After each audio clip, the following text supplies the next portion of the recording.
It actually wired up, huh? Oops, yeah. Thank you.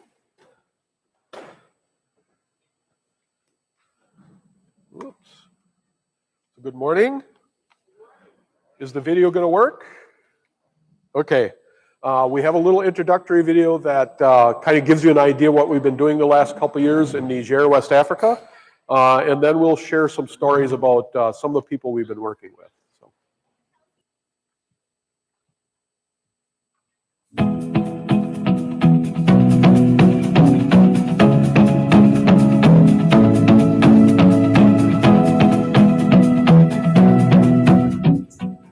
Hello, we are Randy and Wanda Portraits. We are your missionaries in Niger, West Africa.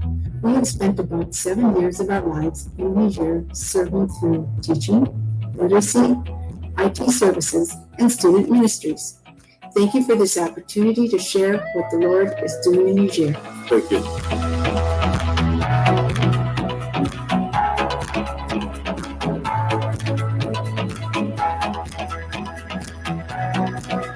I am active in supplying technical systems and process improvement support at the SIM office and in Sahel Academy in Niamey, Niger.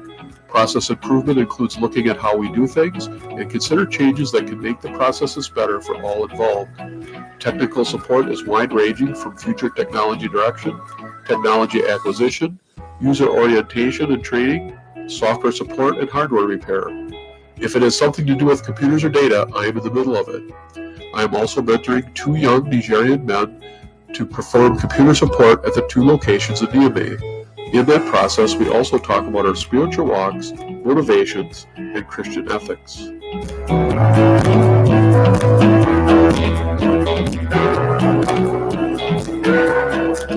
I am involved in French literacy. My ministry takes me to a number of different places. In one, I am teaching literacy to young Muslim women at a sewing school.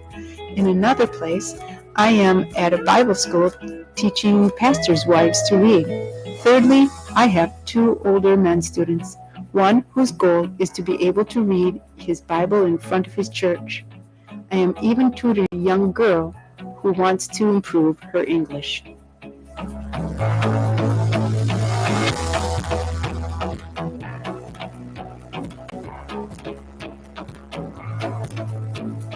We are also currently active in a university student outreach called the Foyer, which is shortened to Feu or Foyer.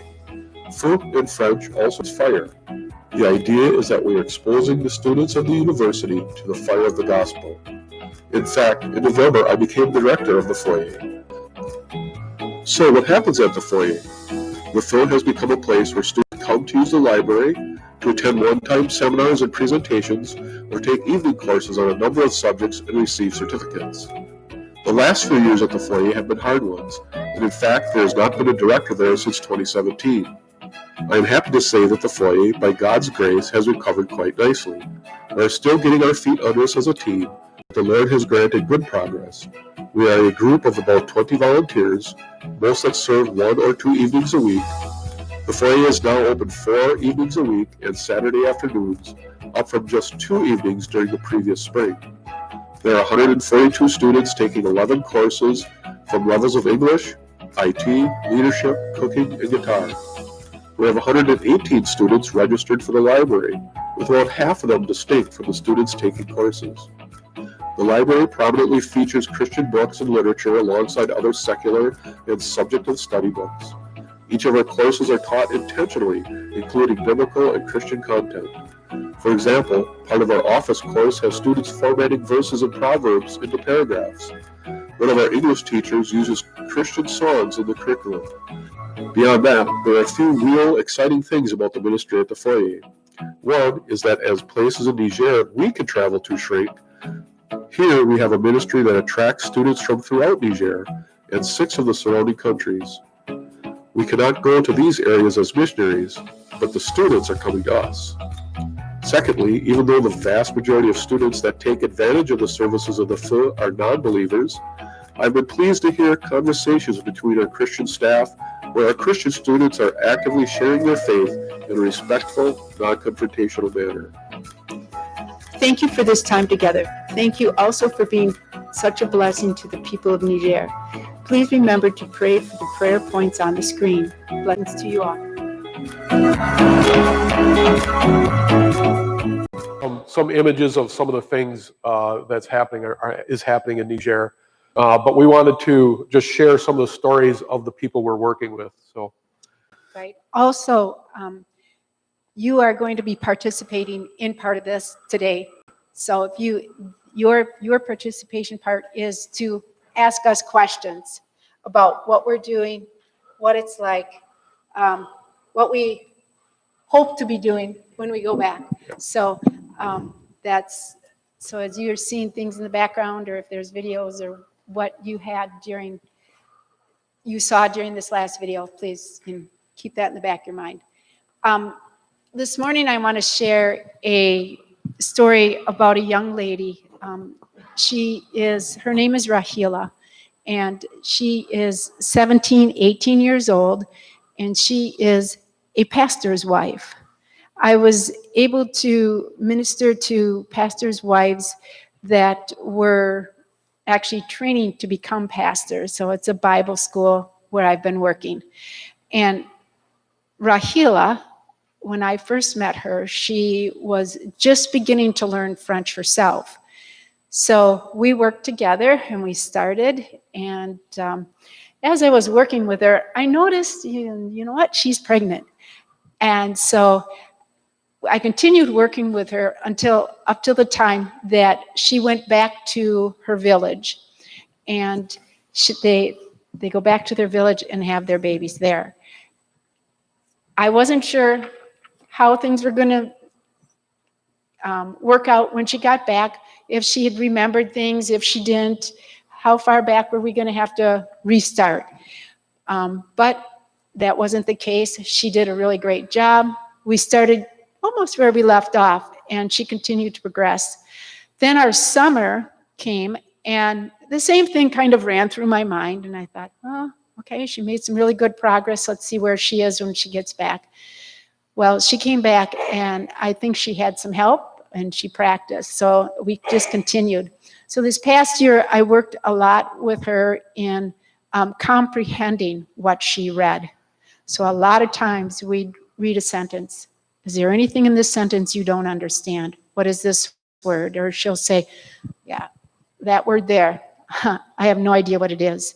And it was really great. If I didn't always know how to explain it in French, because I don't have a really high level of French, I was able to pull out my phone and go to Google and find those pictures and say, this is what it is. And, so she would understand it too. So that was kind of cool. Okay, so right before COVID stopped us from meeting, we were sitting in a round table, and I was sitting there, and I think another young lady, and then Rahila, and then someone else on my left. And as I was helping the person on my left, all of a sudden I heard Rahila say, no, this is what this means. So it was so cool to see her come that far, that what I was doing and what my other colleagues were doing with me while we were there at the Bible school, it was sinking in. It was helping her. So my hope is to go back and help her with continuing. The program at the Bible school for the pastors is a 3-year program. So this is their last year. By the way, you can pray right now for Sahel Academy and the Bible school.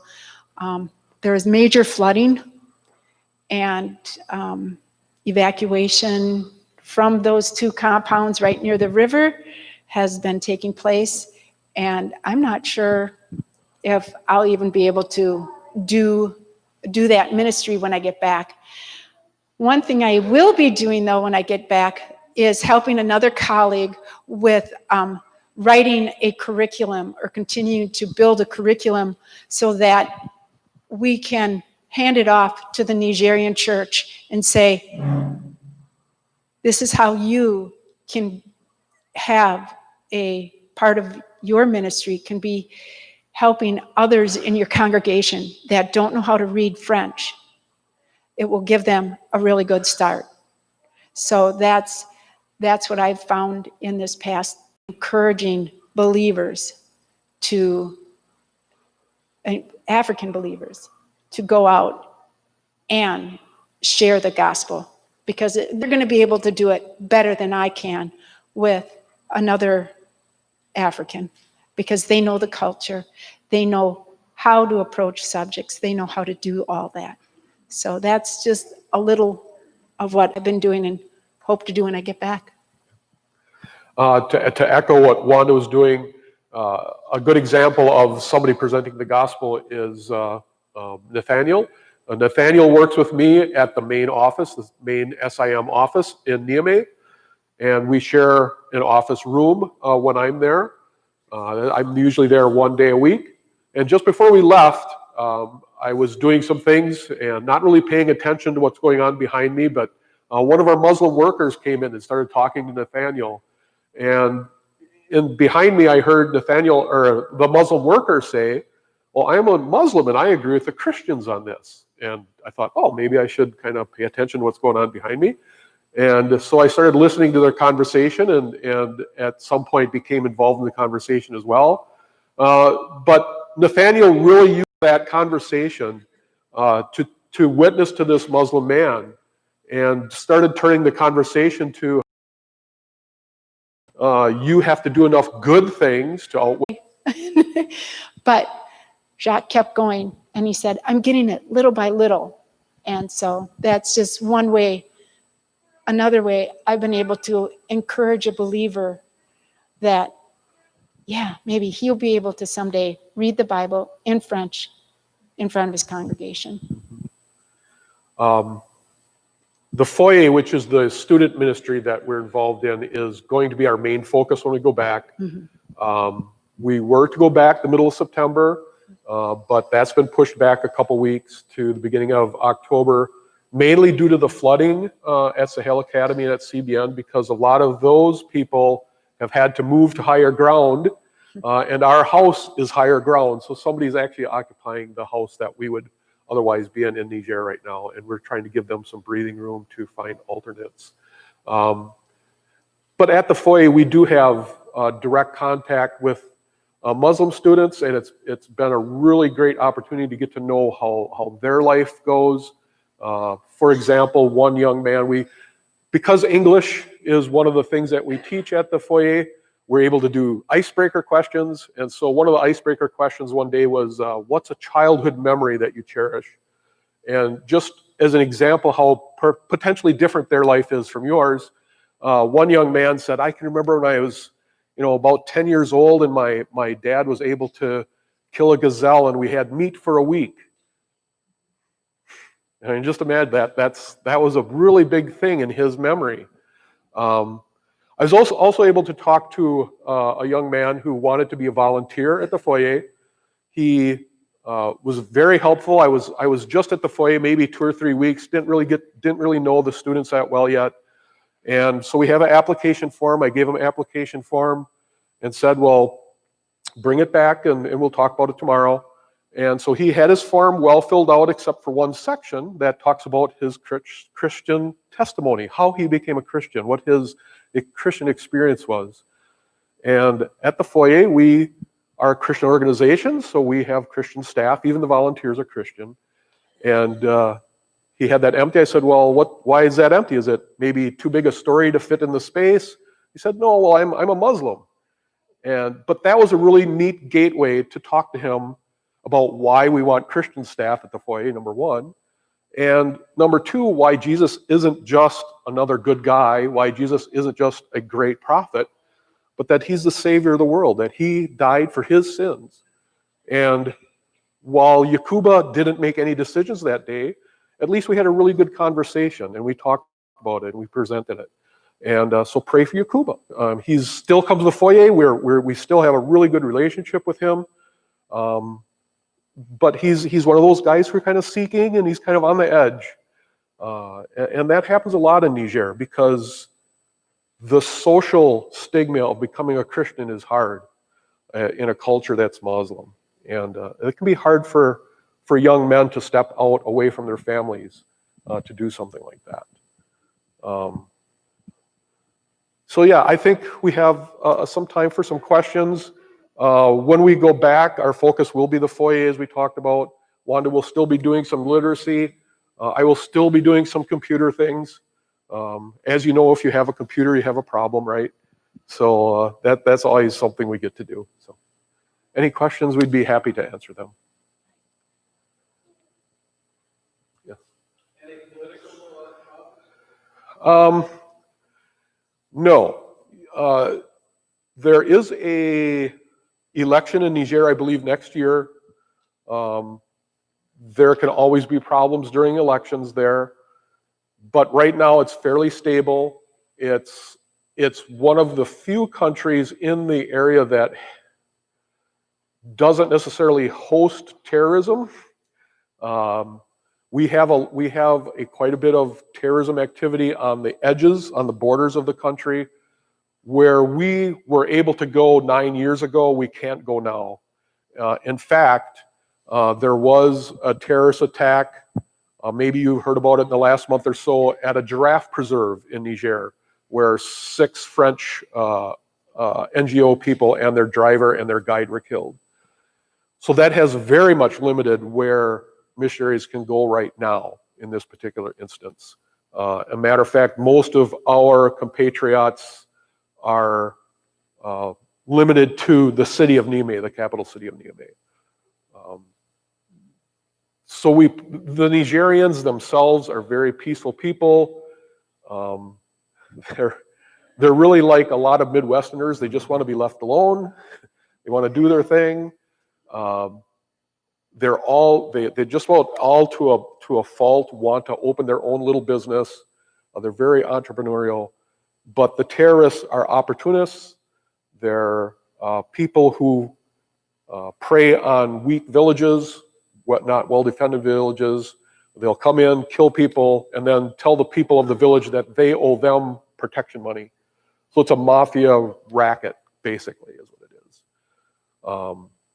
So while those kinds of things aren't strictly targeted at religious persecution, when you go to the other side of the country, on the east side of the country where Boko Haram is active, that's very much a religious persecution kind of terrorism there. So, yeah.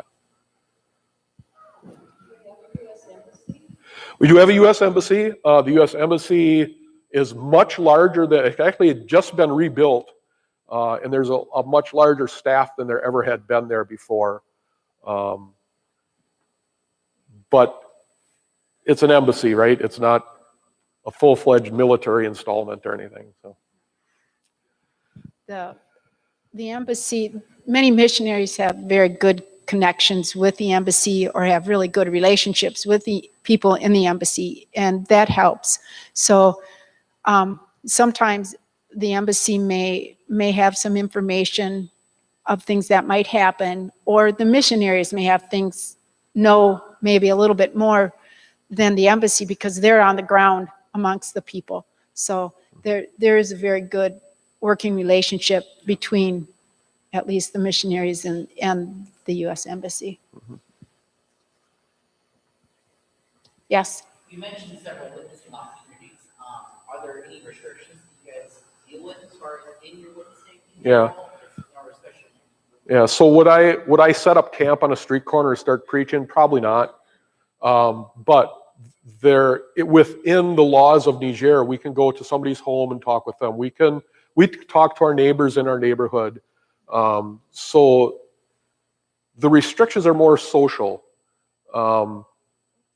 When somebody becomes a Christian, even though this isn't the law, what can happen and what many times does happen is the family can disown that person. There's a potential they could lose their job.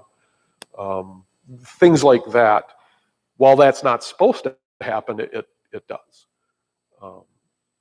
Otherwise, the persecution and a terrorist level is just a whole different thing. I mean, that's just, The spiritual talk is easier there than it is here because just because of the Muslim itself, the religion is always on the top because that's how they live. That's just part of it. So it's easier to talk to people about Christ or about the Bible or about Abraham and things like that. yeah, so there are some parallels in the biblical account and in what the Muslims believe, but they're weird parallels. In other words, when Abraham took Ishmael to Mount Moriah to be sacrificed, it's Isaac, not Ishmael. So they have some of the same sort of stories, but with a little different Islamic twist. But we can use those things as a jumping off point to discuss our differences and show them that the biblical account really makes more sense.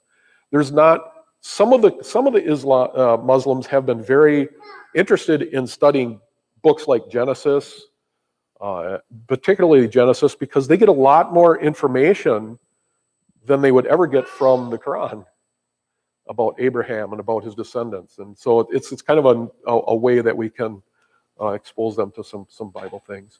One of our English teachers uses Genesis 1 as his beginning curriculum for teaching English because there's a lot of action verbs there and God's doing things. And so it's been pretty interesting to watch him go through that.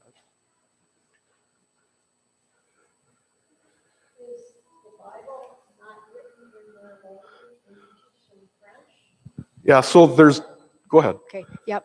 So the Bible is written in French for sure. So when I'm teaching, if they're reading from the Bible, it's going to be in French.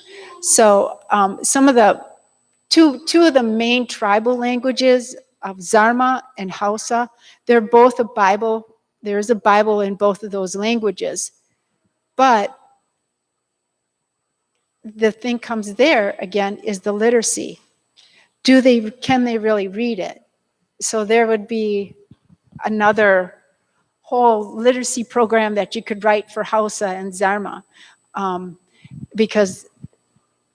but the French, we teach the French because French is the national language of Niger, and so all types of government business and just general store business is done in French. So it's good for the people who are actually in the city to learn that French.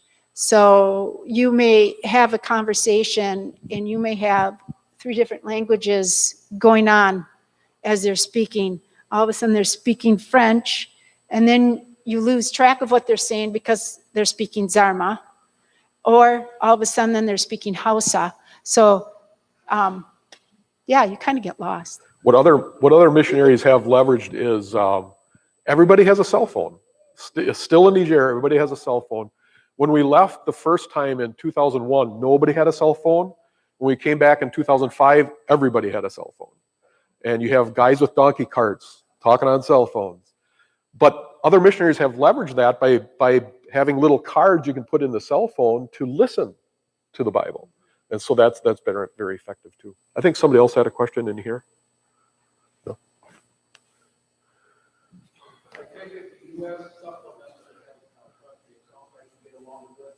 Yes.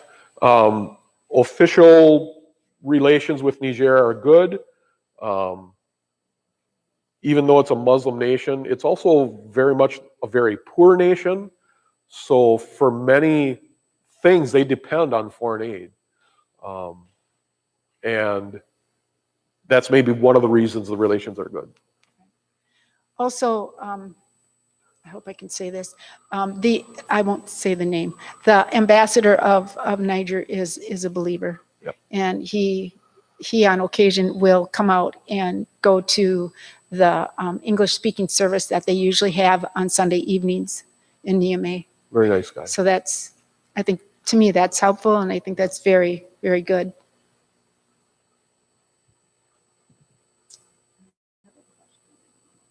Yeah. What is your plans as far as with this COVID going on and everything else? What is your, as far as you know, your nearest plans to heading back there? I know you had started to tell me and then we got sidetracked. Yeah. When COVID came along, we kind of decided that we don't have plans. We can plan, but we'll see what happens. But so the last plan we had was to go back middle of September because of the flooding in the city and our house being occupied and the foyer being occupied with material that had been salvaged from the flooding. So there's a lot of books laying out on tables that have gotten wet. So right now the foyer is full of stuff, so we couldn't use it if we wanted to. The field asked us to go back for 2 weeks, so that puts us at the beginning of October sometime. If that plan doesn't work, we may go to Arizona for a while and work at an Indian reservation there and help a mission there with some things.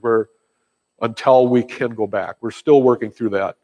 The other thing that potentially could keep us from going, at least in the short term, before the Niger government has said that you need a negative COVID test 72 hours before you get on an airplane.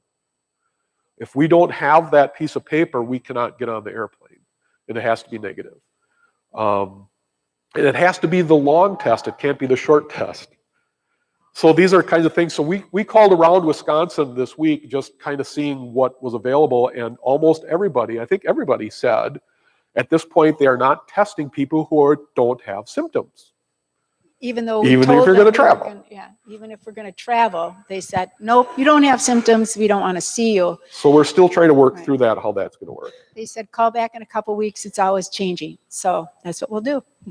And so also SIM Niger, our mission agency there, is asking us to fill out some forms about risk and about COVID, and that we accept the risk, but they still have a yes or no vote on that. We're still not through that process.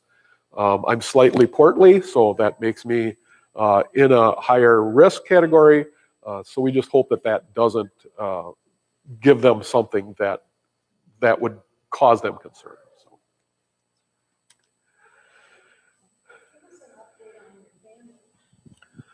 Okay. I like that. Okay, so we have 3 sons, and they're both living, or all 3 of them are living in Wisconsin. Our oldest son, Christopher, is been married for 2 years, and he's living in Neenah, and he works actually in Oshkosh at Basler Turbo, and he's enjoying that. And his wife works for J.J. Keller. That was Christopher and Samantha, and then we have Justin. Justin is he lives in Green Bay, and he is our electrician. He is working on his journeyman's certificate. And in the meantime, he's doing that. But in the meantime, if he's not doing that, he's been involved with the National Guard for the last 5 years, 5, 6, yeah. And and so he's been out of the country one time in Afghanistan, and it came back safely, so that's all good. And he has a very nice young lady girlfriend. She's a nurse, and so it kind of keeps him from doing crazy things. So that's good.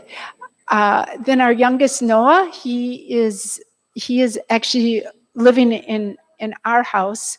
There's kind of a long story with that, but a long story short, the job he was currently at was actually just a very new private school, and they ran out of money. So he came back home, and we said, yep, we'll come back home. You can stay there when we leave.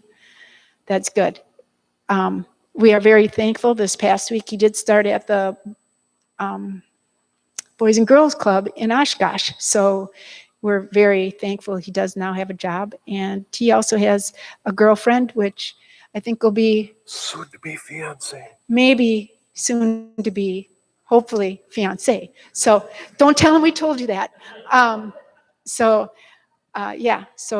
maybe next summer we'll be home because of that. So that's our family.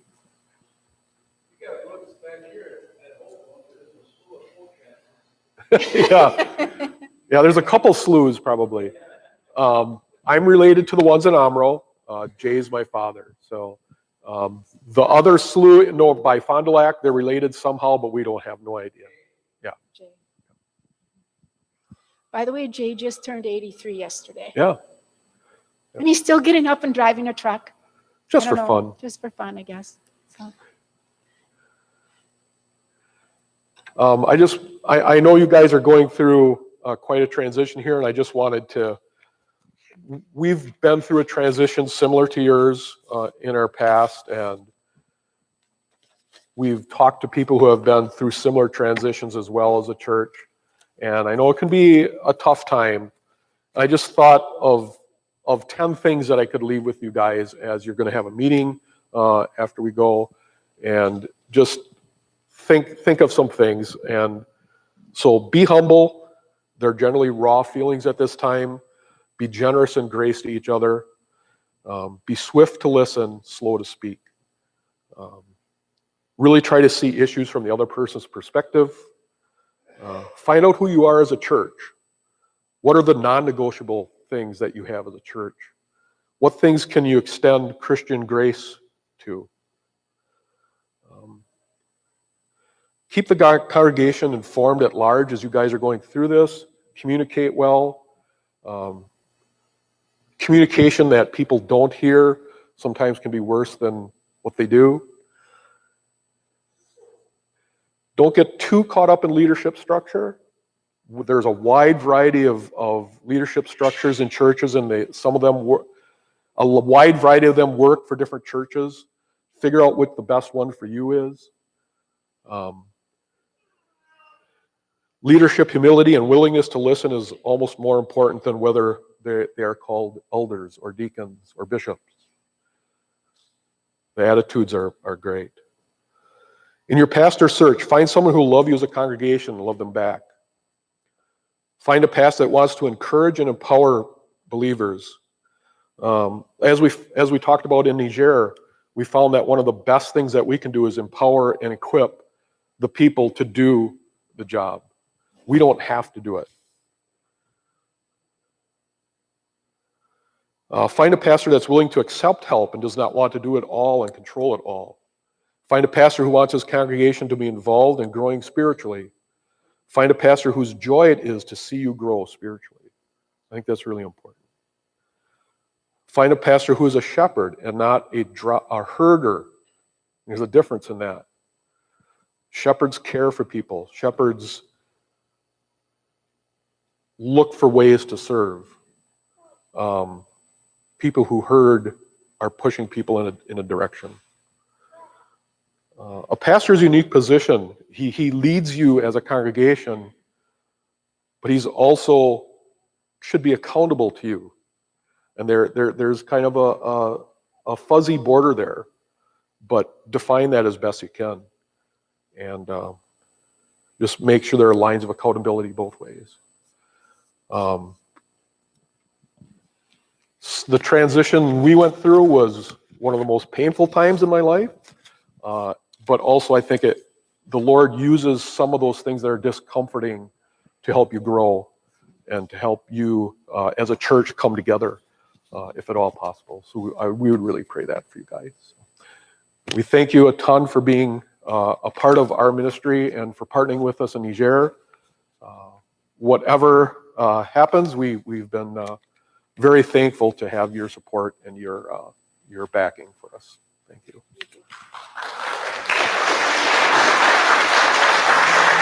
We also have new prayer cards out by the Daily Bread out there, and if you'd like to get the updates, I also have a notebook there that you can put your name down, your email address. If you don't have an email address, just put your regular address so that we can, send you something too. Thank you.